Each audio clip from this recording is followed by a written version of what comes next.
નમસ્કાર વિદ્યાર્થી મિત્રો, આપ સૌની યુટ્યુબ ચેનલ ઈ જ્ઞાન મેન્ટરમાં આપનું હાર્દિક સ્વાગત કરું છું. મિત્રો, આજે આપણે ધોરણ 6 અંગ્રેજી વિષયના યુનિટ 9 ટેકનો ટૂરના લેંગ્વેજ ફંક્શન વિભાગની આજે આપણે આ વિડીયોમાં ચર્ચા કરવાના છીએ. વિડીયો શરૂ કરતા પહેલા જો તમે ચેનલ પર નવા હો તો ચેનલને સબસ્ક્રાઇબ કરજો અને બાજુમાં રહેલ બેલ આઇકનને પ્રેસ કરજો કે જેથી કરીને મારા નવા આવનારા વિડીયોનું નોટિફિકેશન આપના સુધી પહોંચતું રહે. તો જોઈએ મિત્રો આજનો વિડીયો. અહીંયા વિદ્યાર્થી મિત્રો લેંગ્વેજ ફંક્શન વિભાગમાં આપણને સૂચના આપેલી છે, fill in the blanks using the most appropriate options. એટલે કે અહીંયા આપણને કેટલીક ખાલી જગ્યાઓ આપેલી છે, એ ખાલી જગ્યાઓને કૌંસમાં જે શબ્દો આપેલા છે એ શબ્દોનો ઉપયોગ કરી અને આપણે પૂર્ણ કરવાની છે. તો આપણે જે વાક્યો આપેલા છે એ વાક્યોને વાંચતા જઈશું અને સાથે સાથે આપેલ જે ખાલી જગ્યાઓ છે એને પૂર્ણ કરતા જઈશું. On Monday Hari woke up early and vent out. સોમવારે હરી વહેલો ઉઠ્યો અને બહાર ગયો. It was A beautiful morning. અને તે ખૂબ જ સુંદર સવાર હતી. હવે મિત્રો અહીંયા જે ખાલી જગ્યા આપેલી છે એ ખાલી જગ્યામાં આપણને બે ઓપ્શન આપેલા છે, હી અને શી. તો એ બંનેમાંથી જે સાચો ઓપ્શન છે એ આપણે લખીશું હી. કારણ કે વિદ્યાર્થી મિત્રો અહીંયા હરી નામનો જે છોકરો છે એને જે સર્વનામ લાગુ પડે છે એ આવશે હી. તો આપણે વાક્ય વાંચીશું, he started walking in the park. તેણે બગીચામાં ચાલવાનું શરૂ કર્યું. It was a big park. અને તે ખૂબ જ મોટો બગીચો હતો. He saw Mohan and Sohan there. અને તેણે એ બગીચામાં મોહન અને સોહન નામના જે એના મિત્રો હતા એમને જોયા. ત્યાર પછી જે ખાલી જગ્યાઓ આપેલી છે એમાં લખીશું આપણે ધે, અને જે બીજી ખાલી જગ્યા છે એમાં લખીશું આપણે હીઝ. કારણ કે વિદ્યાર્થી મિત્રો અહીંયા મોહન અને સોહન નામના જે બે મિત્રો છે એ બંને બહુવચન થયું, એટલે અહીંયા આપણે જે શબ્દ વાપર્યો છે એ છે ધે. અને એ કોના મિત્રો છે?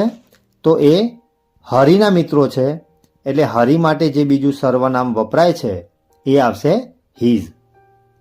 They enjoyed morning walk there. અને તેમણે ત્યાં સવારમાં ચાલવાનો આનંદ લીધો. ત્યાં એટલે વિદ્યાર્થી મિત્રો બગીચામાં. They finished there walk and came to Hari's home. તેમણે ચાલવાનું પૂરું કર્યું અને ત્યાર પછી તેઓ બધા હરિના ઘરે ગયા.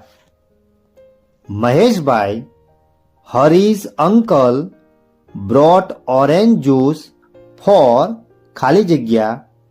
અહીંયા બે ઓપ્શન આપેલા છે, હર અને ધેમ. તો અહીંયા આપણે જે સાચો ઓપ્શન આવશે એ આવશે ધેમ. કારણ કે મેં અગાઉ કહ્યું એ પ્રમાણે જ્યારે બહુવચનનો ઉપયોગ કરવામાં આવે છે ત્યારે ધે, ધેમ અને ધેર એ પ્રમાણેના રૂપો વાપરવામાં આવે છે. After enjoying the juice they study together. અને જ્યુસનો આનંદ માણ્યા પછી તેમણે ભણવાનું સાથે શરૂ કર્યું. મોહન આસ્કડ હરી. મોહને હરીને પૂછ્યું, ડુ ખાલી જગ્યા યુ અને ધે એ બે શબ્દો આપણને કૌંસમાં આપેલા છે, ક્લીન ખાલી જગ્યા ધેર અને યોર આપેલું છે ખાલી જગ્યામાં, રૂમ બાય ખાલી જગ્યા યોર સેલ્ફ અથવા તો હર સેલ્ફ. તો અહીંયા આપણને જે કૌંસમાં શબ્દો આપેલા છે એ શબ્દોમાંથી આવશે do you clean your room by your Hari replied, yes of course, ખાલી જગ્યા ડુ. તો અહીંયા આપણને કૌંસમાં જે બે શબ્દો આપેલા છે હી અને આઈ, તો સાચો ઓપ્શન આવશે આઈ. ઇવન માય સિસ્ટર હેલ્પ્સ, ખાલી જગ્યા હિમ મી ઇન ક્લીનિંગ ઇટ. તો એમાં સાચો ઓપ્શન આવશે મી, એટલે કે મારી જે બેન છે એ મને આ રૂમ સાફ કરવામાં મદદ કરશે. એકચ્યુઅલી એવરી સન્ડે, ખાલી જગ્યા કૌંસમાં શબ્દો આપેલા છે ધે અને વી, ક્લીન ખાલી જગ્યા અવર અને યોર, એ ફરી પાછા બે શબ્દો આપેલા છે. Rooms by helping each other, Sohan and Mohan praised Hari. તો અહીંયા જે બે ખાલી જગ્યાઓ છે એમાં શબ્દ આવશે વી અને બીજો શબ્દ આવશે અવર. એટલે કે અમે દર રવિવારે ભેગા મળી અને આ રૂમની સફાઈ કરીએ છીએ. તો છેલ્લે સોહન અને મોહને હરિની પ્રશંસા કરી. તો અહીંયા વિદ્યાર્થી મિત્રો, જે આપણને ખાલી જગ્યાઓ આપેલી હતી એ ખાલી જગ્યાઓને આપેલ કૌંસમાં જે શબ્દો હતા એ શબ્દોની મદદથી આપણે પૂર્ણ કર્યા. હવે આપણે આગળની એક્ટિવિટી જોઈએ. Complete the dialogue with the options given in the bracket. એટલે કે કૌંસમાં આપણને જે શબ્દો આપેલા છે એ શબ્દોનો ઉપયોગ કરી અને આપણે આ ડાયલોગ્સને પૂર્ણ કરવાના છે. કૌંસમાં આપણને જે શબ્દો આપેલા છે એ છે વેર ડુ યુ લીવ, તમે ક્યાં રહો છો? થેન્ક યુ સર, તમારો આભાર સાહેબ. When did you come here, તમે અહીંયા ક્યારે આવ્યા? How did you move away from them. અને છેલ્લું છે વોટ્સ યોર નેમ, તમારું નામ શું છે? તો આ જે શબ્દો આપેલા છે એ શબ્દોનો ઉપયોગ કરી અને હવે આપણે આ ડાયલોગ્સને પૂર્ણ કરીએ. A young girl named Rehana lost in the fair. Rehana નામની જે યુવાન જે છોકરી છે એ મેળામાં ખોવાઈ જાય છે. A kind policeman helps her to reach her parents. એક દયાળુ પોલીસવાળા જે ભાઈ છે એમણે આને પોતાના માતા પિતા પાસે પહોંચવા માટે મદદ કરી. પોલીસમેન સેઝ, ખાલી જગ્યા. તો ખાલી જગ્યામાં આપણે લખીશું વોટ્સ યોર નેમ, એટલે કે તારું નામ શું છે? Rehana says I M Rehana, I M lost. Rehana કહે છે કે મારું નામ રેહાના છે અને હું મેળામાં ભૂલી પડી છું. પોલીસમેન સેઝ ખાલી જગ્યા ટુ ધ ફેર. તો ખાલી જગ્યામાં આપણે લખીશું when did you come to the fair, એટલે કે તમે મેળામાં ક્યારે આવ્યા? Rehana says at 5 in the evening, એટલે કે અમે સાંજે 5 વાગે મેળામાં આવ્યા હતા. Policeman says who was with you. પોલીસમેને પૂછ્યું કે તમારી સાથે કોણ આવ્યું હતું અથવા તો તમારી સાથે કોણ કોણ છે? રેહાના સેઝ માય પેરેન્ટ્સ, એટલે કે મારી સાથે મારા માતા પિતા આવેલા છે. પોલીસમેન સેઝ ખાલી જગ્યા. તો ખાલી જગ્યામાં લખીશું how did you move away from ધેમ. એટલે પોલીસમેને પૂછ્યું કે તમે તેમનાથી છૂટા કેવી રીતે પડી ગયા? Rehana says I wanted to C those toys so I ran to that corner. Rehana જવાબ આપે છે કે મેં કેટલાક રમકડા મારે જે જોઈતા હતા એને મેં જોયા એટલે હું તરત જ એ ખૂણામાં હું દોડીને જતી રહી. પોલીસમેન સેઝ ખાલી જગ્યા. તો ખાલી જગ્યામાં આપણે લખીશું વેર ડુ યુ લીવ. પોલીસમેને કહ્યું કે તમે ક્યાં રહો છો? રેહાના સેઝ ઇન આઝાદ નગર. રેહાનાએ જવાબ આપ્યો કે અમે આઝાદ નગરમાં રહીએ છીએ. Policeman says come along, I will take you there. પોલીસમેને કહ્યું કે તું મારી સાથે ચાલ, હું તને તારા માતા પિતા પાસે લઈ જઈશ. રેહાના સેઝ ખાલી જગ્યા, તો ખાલી જગ્યામાં લખીશું થેન્ક યુ સર. રેહાનાએ કહ્યું તમારો ખૂબ ખૂબ આભાર સાહેબ. તો અહીંયા વિદ્યાર્થી મિત્રો જે શબ્દો આપણને કૌંસમાં આપેલા હતા એ શબ્દોનો ઉપયોગ કરી અને આપણે આપેલ જે ડાયલોગ હતો એને આપણે પૂર્ણ કર્યો. તો વિદ્યાર્થી મિત્રો તમે પણ જ્યારે કોઈ પણ મેળામાં જાઓ તો તમારા માતા પિતાની સાથે જ રહેવાનો પ્રયત્ન કરવો, કારણ કે ઘણી વખતે ભીડભાડવાળા વિસ્તારમાં જવાથી ક્યારેક જો વિખૂટા પડી જવાય તો ઘણી બધી મુશ્કેલી આપણને નડે છે અને આપણે ખૂબ જ હેરાન પણ થતા હોઈએ છીએ. હવે આપણે આગળની એક્ટિવિટી જોઈએ. Classify sentences in the given table. એટલે કે અહીંયા જે માહિતી આપણને આપેલી છે એને બે વિભાગમાં આપણે ટેબલમાં અલગ અલગ તારવવાની છે. He roars like a sun. તે સિંહની માફક ગર્જના કરે છે. The room is as cold as ice.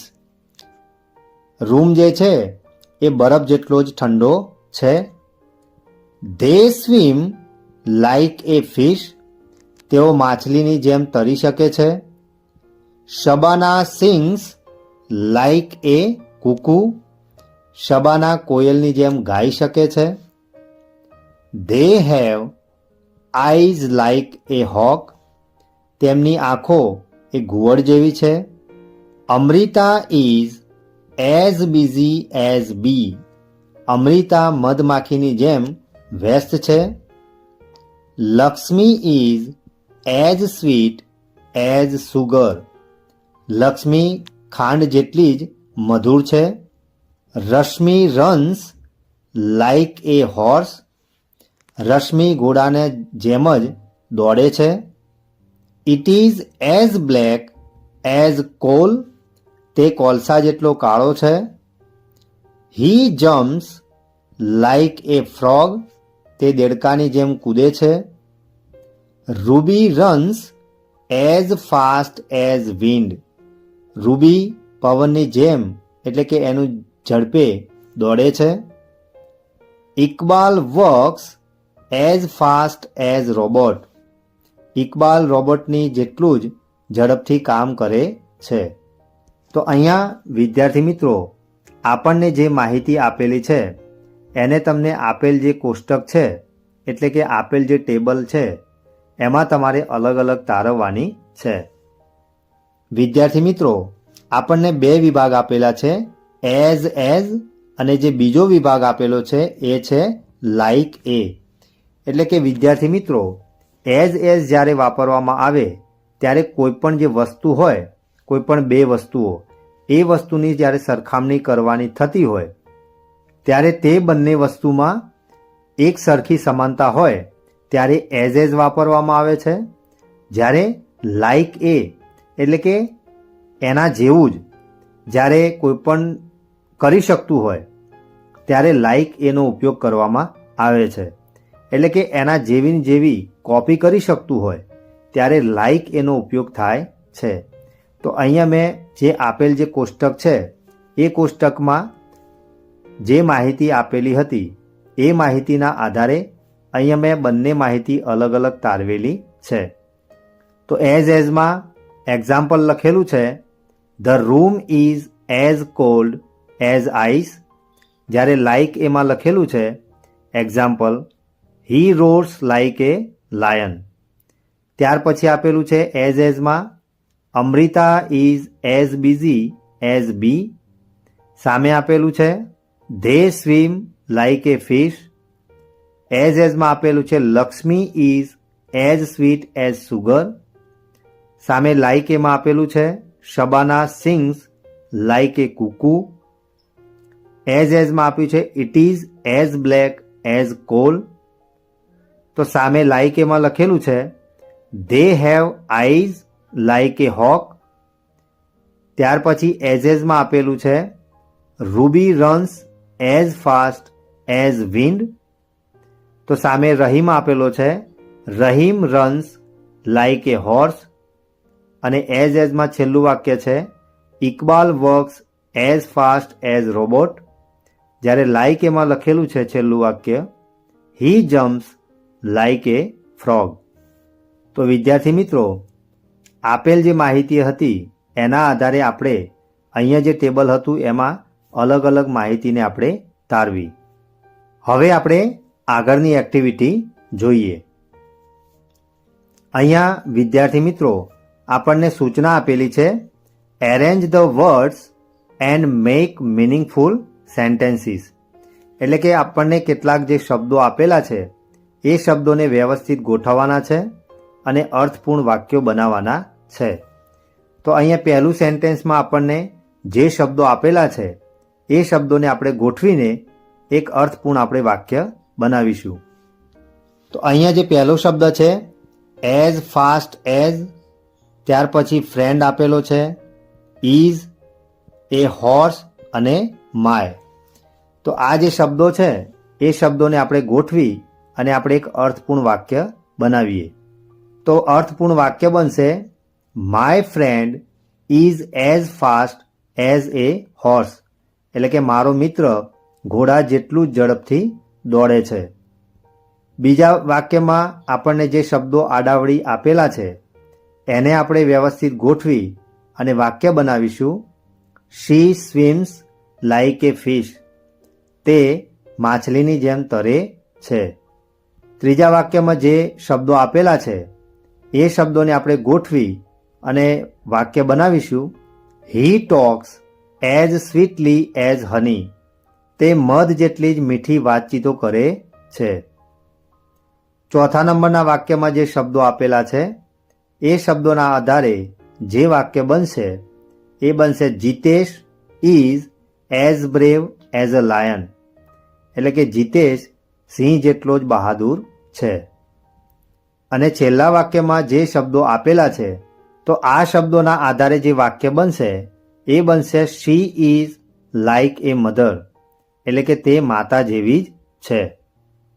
તો વિદ્યાર્થી મિત્રો, અહીંયા આપણને જે વાક્યોમાં આડાવડા જે શબ્દો આપેલા હતા એ શબ્દોનો આપણે અભ્યાસ કરી અને એ બધા જ જે શબ્દો હતા એ શબ્દોને વ્યવસ્થિત ગોઠવી અને આપણે અર્થપૂર્ણ વાક્યો બનાવ્યા. હવે આપણે આગળની એક્ટિવિટી જોઈએ. અહીંયા આપણને સૂચના આપેલી છે use the words given in the table and make meaningful sentences.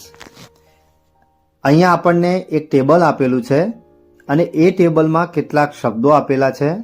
એ શબ્દોનો ઉપયોગ કરી અને આપણે અર્થપૂર્ણ વાક્યો બનાવવાના છે. તો અહીંયા એઝ, હોર્સ, લાઇક, એ પ્રમાણે આપણને અલગ અલગ જે શબ્દો આપેલા છે એ શબ્દોનો ઉપયોગ કરી અને આપણે અર્થપૂર્ણ વાક્યો બનાવીએ. અહીંયા આપણને એક્ઝામ્પલ આપેલું છે she is as brave as a lion. એટલે કે તેણી સિંહ જેટલી જ બહાદુર છે. તો અહીંયા વિદ્યાર્થી મિત્રો જે પ્રમાણે એક્ઝામ્પલમાં શબ્દોનો ઉપયોગ કરી અને જે વાક્ય બનાવ્યું છે એ જ પ્રમાણે આપણે અલગ અલગ શબ્દોનો ઉપયોગ કરી અને વાક્યો બનાવીએ. તો સૌથી પહેલું વાક્ય બનાવીશું હી જમ્પ્સ લાઇક એ મંકી. એટલે કે તે વાંદરાની જેમ કૂદે છે. ત્યાર પછી બીજું વાક્ય બનાવીશું they are as busy as a bee. એટલે કે તેઓ મધમાખી જેટલા જ વ્યસ્ત છે. ત્રીજું વાક્ય બનાવીશું you are as big as an elephant. એટલે કે તમે હાથી જેટલા જ મોટા છો. ચોથું વાક્ય બનાવીશું હી રન્સ લાઇક એ હોર્સ. તે ઘોડા જેટલું ઝડપથી દોડે છે. અને છેલ્લું વાક્ય બનાવીશું she is as white as a swan. એટલે કે તેણી હંસ જેટલી જ રૂપાળી છે.